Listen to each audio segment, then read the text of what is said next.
Di tengah ancaman Amerika Serikat dan Israel, Iran mencoba menjalin komunikasi terhadap negara tetangganya seperti Oman dan Pakistan. Sementara hubungan Iran dengan negara di Timur Tengah lainnya terus memanas, terutama dengan Uni Emirat Arab dan Qatar.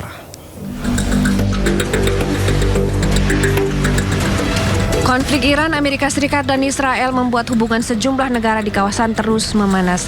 Iran terus mendekati negara-negara tetangganya. Pakistan dan Oman menjadi negara yang terus berperan penting dalam negosiasi yang dilakukan antara Iran dengan Amerika Serikat. Tidak hanya itu, pertemuan dengan Oman juga membahas Selat Hormuz.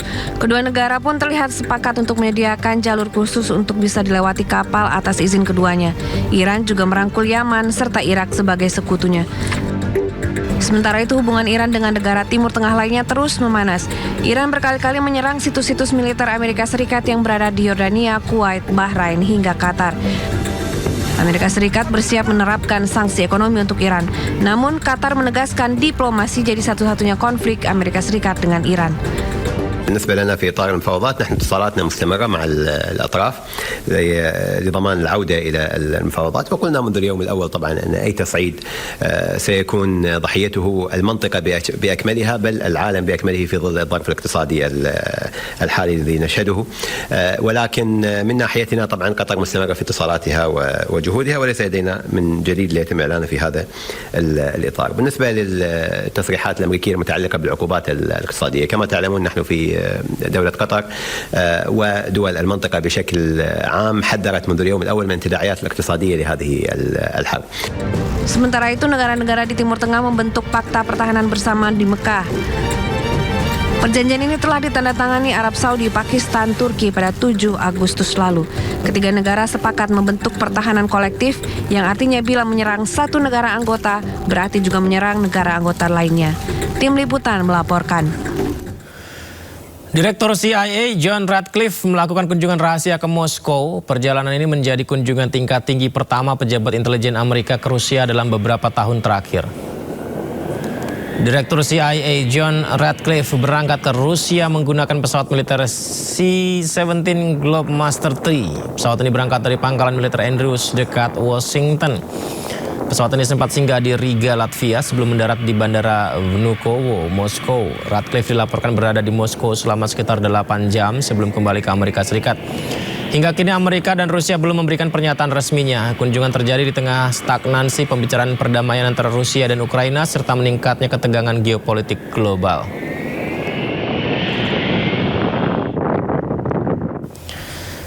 Informasi lainnya, lebih dari 100 robot humanoid turun ke lantai dansa di Beijing, Cina. Mereka melakukan berbagai macam tarian mulai dari break dance, waltz, dan samba dalam ajang World Humanoid Robot Games kedua. Ya, di Cina robot humanoid justru menjadi kompetisi, pemirsa. Seperti yang kita lihat ini adalah aksi mesin-mesin pintar yang melakukan beragam aksi menguji keseimbangan dan koordinasi. Kompetisi robot ini berlangsung di National Speed Skating Oval Beijing, dibagi menjadi 3 kategori dengan lebih dari 100 tim yang terdaftar.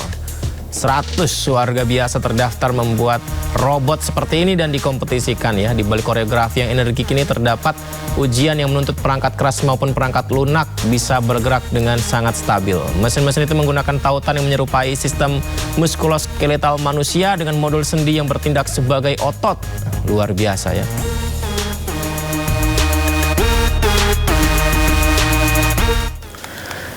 Yang menarik di Cina lainnya, pemirsa, ribuan lampion dihanyutkan mengubah sungai Zhejiang di Cina menjadi lautan cahaya. Festival lampion tahunan ini juga diramaikan dengan nyanyian rakyat, upacara tradisional, dan pertunjukan budaya. Puluhan ribu warga berkumpul untuk pelepasan lampion massal di sepanjang sungai Zhejiang. Tradisi berusia berabad-abad ini diisi dengan doa mengharapkan keberuntungan. Tahun 95, festival ini dibuat lebih modern dengan menggabungkan beragam tradisi, yaitu dengan menyatukan tradisi lampion dan lagu-lagu rakyat Wupai. Festival ini telah dimasukkan ke dalam daftar nasional warisan budaya tak benda Tiongkok sejak tahun 2014. Banjir bandang dan tanah longsor melanda wilayah perbatasan Nepal dan Tibet. Sedikitnya 95 orang dikabarkan tewas dan lebih dari 200 wisatawan hilang kontak.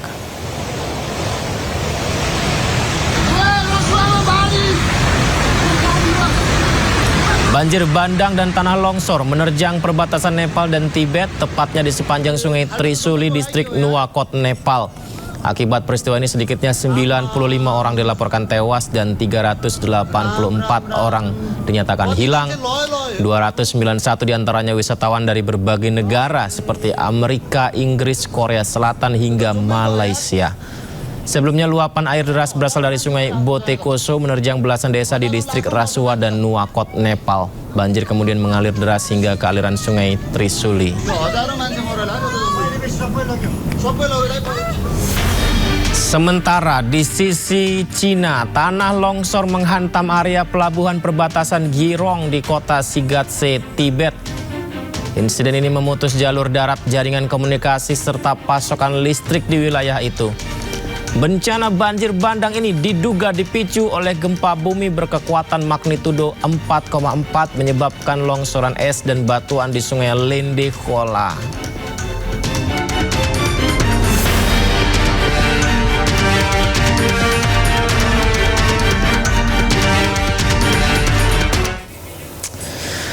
Informasi lainnya, pemirsa, IRGC merilis video yang memamerkan drone tempur di bawah tanah di tengah eskalasi dengan Amerika.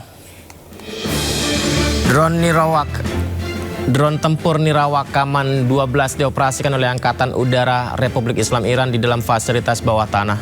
Drone-drone tersebut terlihat berbaris di terowongan yang terlindungi sebelum salah satunya lepas landas. Kaman 12 mampu membawa 4 bom terarah atau rudal anti-tank seberat 50 pon.